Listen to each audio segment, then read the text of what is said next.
Hello everyone. In this video, I will show you how to connect your XM trading account to MetaTrader 5. First, you need to create your XM account. Go to the official XM website.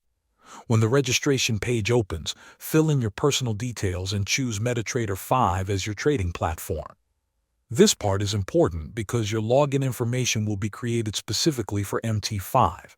After completing the registration, XM will send you an email. Inside that email, you will find your MT5 login ID, your password, and the correct server name that you will need later. Once your account is ready, the next step is to download MetaTrader 5.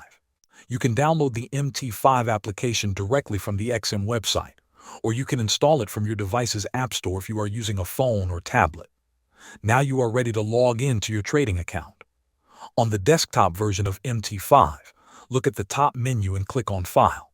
A small menu will appear. From that menu, select Login to Trade Account. A login window will open. Enter the login ID that XM sent to your email, then enter your password. After that, type in or select the server name that XM provided.